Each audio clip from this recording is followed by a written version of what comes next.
Alright, so one of the first things you're going to do when you open up and unbox your beat thing is you're going to want to check out some of the beats that's on it, right? And the second thing you want to do is probably make your own beat. So those are the first two things that I'm going to show you how to do here on this beat thing hardware. To listen to the beats that come with it, and they're royalty free, so feel free to use them on records. Please use them on some records. Spit some hot stuff over it and put it out, make $1 million. We're happy for you. And the way to check out some of the beats that we made that come with it is to just, all you have to do is click pattern mode. Just click the pattern button. It should be the default setting, but if you get lost, always come back to the pattern button. And then you can just twist this knob here and you can scroll through the patterns that come with Beat Thing. So I just find one that I want to play here, right here. And then I can either click the load button or I can press enter on the knob and that'll load it up. Hit play and it plays that beat. Okay, I could also, scroll down here again, load another one. Take it a few seconds to load up, depending on how many samples that beat uses. Hit play.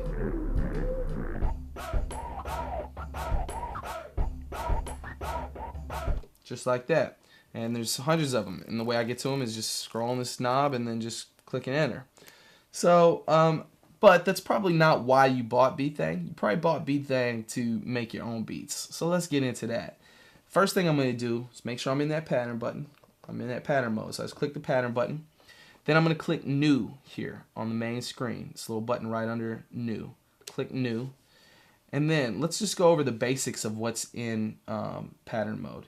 You have tempo, which is how fast or how slow the beat plays, and there's a few ways that you can set that. You can just twist this knob here and set your tempo. You could also use the buttons here on the right side, the data buttons, to go one at a time, one beat at a time. Or you can hold down the cursor and twist the knob, and that'll take you to the 10th place. So if like 90.2 or 90.5, or I could use the buttons to do like 90.68. If you're trying to match up to an old record or something, you need to be in between the tempo. That's how to do it. Just hold down the cursor button and either twist the knob or hit the data. Most cases you're just going to be setting it to a round number. In this case, I don't know exactly what tempo that I want the beat to play, so I can also tap the tempo button here and find the appropriate tempo. Maybe like 95. It'll get you close. 95, 94, somewhere around in there. The second thing here is tracks. I've got 16 tracks on Beat Thing. This is 1 through 8.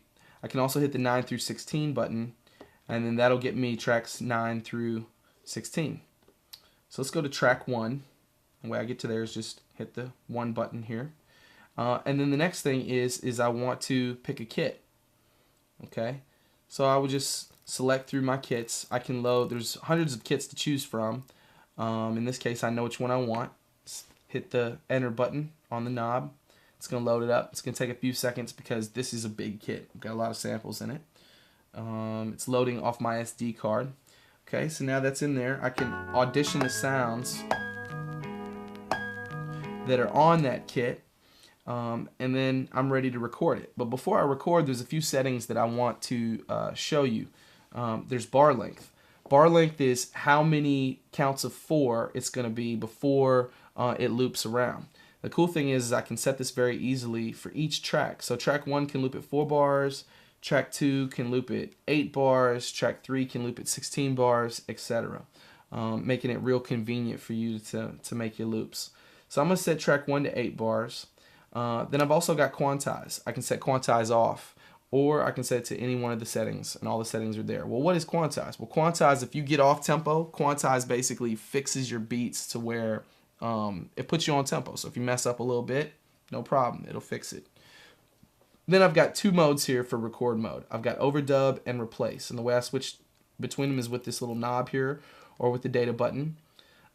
And replace mode, every time I hit rewind, record, and play, it's going to erase the last thing I did and go over the top of it. If I set it to overdub mode, when I hit rewind, record, and play, it's going to go over the top of the last thing I did. I usually set mine to replace mode. That way if I mess up, all I have to do is hit rewind, record, and play. But depending on how you want to use it, you can set it to either one. If I click the more button here, I've got swing, and I'll show you what that does after I get a beat in here. Okay, so now we're ready to make a beat. So all I have to do is hit record and play.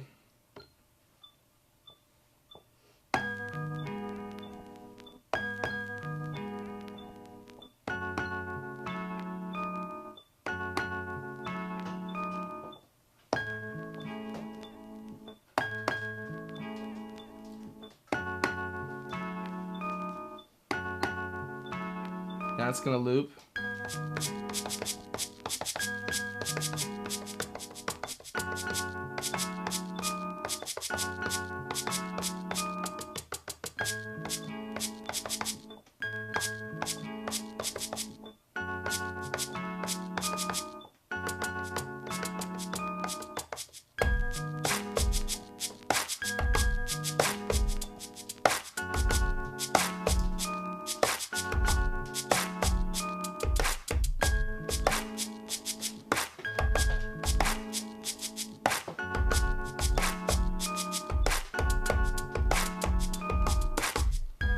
So that's looping there. You can keep adding stuff.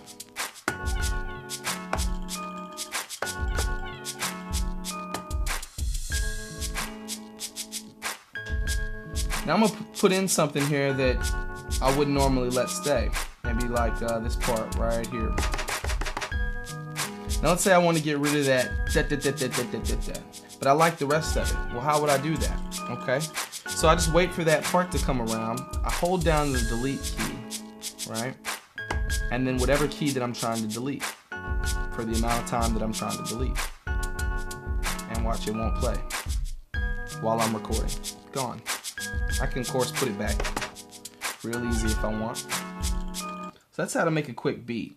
Now let me keep it playing, and I'll show you another cool thing. If I click the more button here, I can get to what's called swing.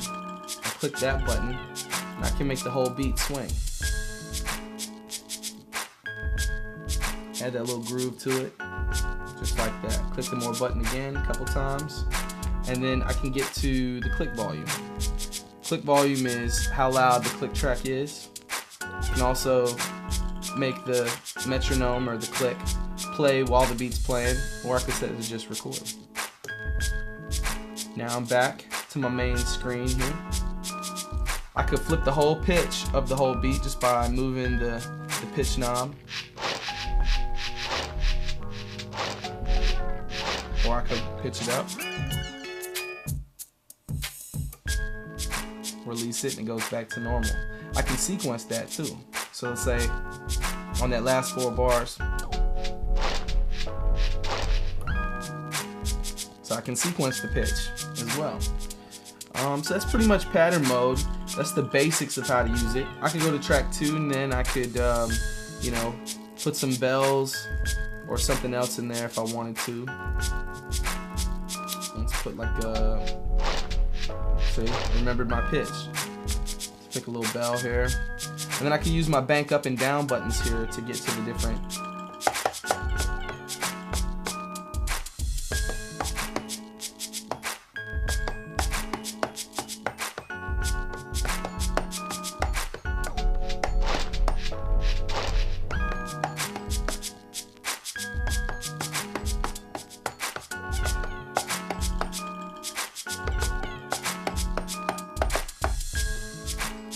You notice that's looping every 4 bars. So I got the first track looping at 8, second track looping at 4.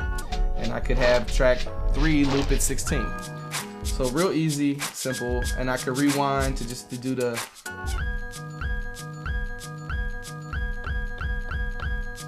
just like that, or I can fast forward and then stop. So that's the basics of pattern mode.